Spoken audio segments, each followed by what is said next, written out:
বাংলাদেশে হিন্দু ভাইরা সর্বোচ্চ আরামে রয়েছে।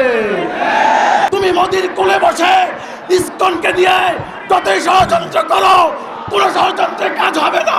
তোমাদেরকে এই দেশে আর কোনোদিন আসতে দেওয়া হবে না, হবে না।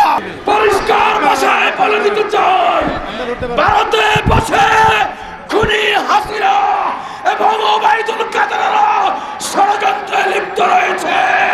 সেই ষড়যন্ত্রের অংশ হিসেবে বাংলাদেশে ইসকনকে তারা ব্যবহার করে বিশৃঙ্খলা সৃষ্টি করতে চায়। সেই বিশৃঙ্খলার অংশ হিসেবে অ্যাডভোকেট সাইফুল ইসলাম আলিফকে তারা নির্মমভাবে প্রকাশ্যে আদালত চত্বরে হত্যা করেছে। আমরা পরিষ্কার বলে দিতে চাই, হেফাজতে ইসলাম শান্তিপূর্ণ কর্মসূচি পালন করছে।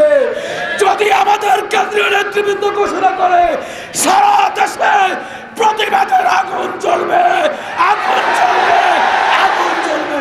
সন্ত্রাসী সংগঠন ইসকনের সন্ত্রাসের দ্বারা আমার ভাই সাইফুল ইসলাম আলিফকে হত্যা করেছে। শুধু হত্যা করে ক্ষান্ত হয় নাই, মুসলমানদের সর্বোচ্চ ধর্মীয় প্রতিষ্ঠান মসজিদের উপর হামলা করেছে। সেই হামলা করার পরে কোন মুসলমান ঘরে বসে থাকতে পারে না।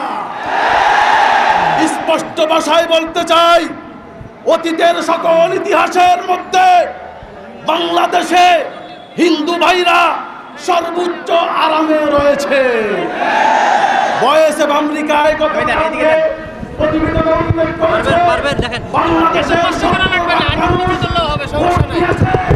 বর্তমান অবস্থায় সবচেয়ে নিরাপদে হিন্দু ভাইরা অবস্থান করছে। অতএব আওয়ামী সরকারকে বলতে চাই, তুমি মোদির কোলে বসে ইসকনকে দিয়ে যতই ষড়যন্ত্র করো, কোন ষড়যন্ত্রের কাজ হবে না। আমরা জাতি আজকে ঐক্যবদ্ধ, 5ই আগস্টের পরে ঐক্যবদ্ধ হয়েছি, ঐক্যবদ্ধ থাকবো। তোমাদেরকে এই দেশে আর কোনোদিন আসতে দেওয়া হবে না,